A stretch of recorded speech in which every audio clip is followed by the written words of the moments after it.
भारत की बढ़ती ताकत से चीन इतना परेशान है कि अब उसने भारत का मजाक उड़ाना भी शुरू कर दिया है। जापान की प्रधानमंत्री सनाए ताकाइची भारत दौरे पर आईं। इस दौरान कुछ ऐसा हुआ कि चीन ने इसे मजाक का विषय बना लिया है और भारत की खिल्ली उड़ानी शुरू कर दी है। वैश्विक मंच पर भारत अपनी पहचान बना चुका है और हर क्षेत्र में नई सीढ़ियां चढ़ रहा है और चीन को चुनौती दे रहा है। इस बात से चीन इतना परेशान है कि उसने सारी हदें पार कर दी हैं और भारत व जापान के खिलाफ जहर उगलना शुरू कर दिया है।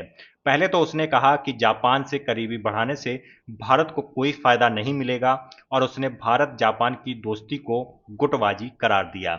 लेकिन जब कुछ बात नहीं बनी तो उसने भद्दा मजाक उड़ाना शुरू कर दिया है, जिसे सुनने के बाद हर भारतीय गुस्से से भर जाएगा। चीन ऐसा कर भारत और जापान के बीच दोस्ती में दरार डालने की कोशिश कर रहा है। लेकिन यहाँ एक बात तो बिल्कुल साफ हो गई है कि अगर चीन किसी किसी से सबसे ज्यादा डरता है तो वह जापान है। जापान और भारत के गहरे होते रिश्ते से चीन इतना डर गया है कि उसकी बौखलाहट साफ दिखाई दे रही है।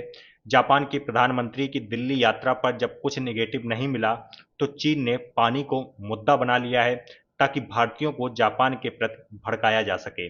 चीन की इन बातों को आप सुनेंगे तो हैरान रह जाएंगे।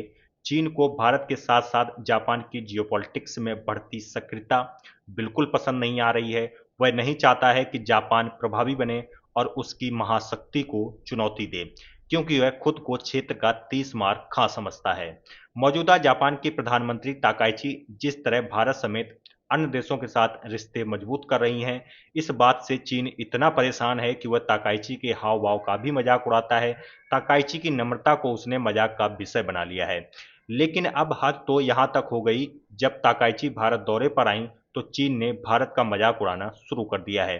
दरअसल हुआ कुछ यूं कि जब जापान की प्रधानमंत्री ताकाइची भारत पहुंची तो विमान से बोतल बंद पानी भी साथ में उतारा गया।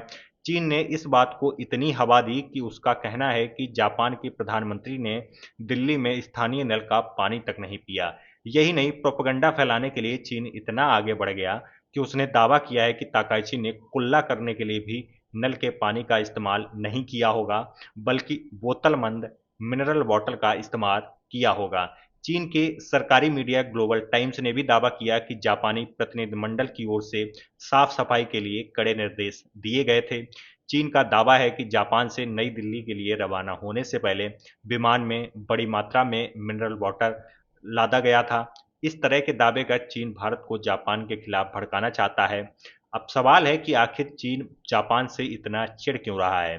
दरअसल जापान इकलौता ऐसा देश है जिसने पिछले साल ऐलान किया था कि अगर चीन ताइवान पर हमला करता है तो जापान ताइवान का साथ देगा। इसके अलावा जापान ने लंबी दूरी की मिसाइलों को चीन से करीबी तटों पर तैनात कर रखा है।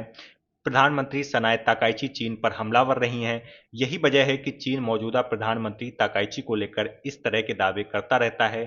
चीन की बौखलाहट की वजह एक ये भी है कि भारत और जापान दोनों ही देशों ने दक्षिण चीन सागर और पूर्वी चीन सागर में चीन के सैन्यीकरण का विरोध किया है। चीन को डर है कि भारत और जापान मिलकर उसकी समुद्री घेराबंदी कर सकते हैं। चीन जानता है कि जापान की टेक्नोलॉजी कितनी ज़्यादा एडवांस है। जापान ने भारत के साथ मिलकर रक्षा हथियार बनाने का समझौता भी किया है। ऐसे में चीन पानी विवाद पर शोर मचाकर दोनों देशों के बीच गहरे होते रिश्ते में दरार डालने की कोशिश कर रहा है।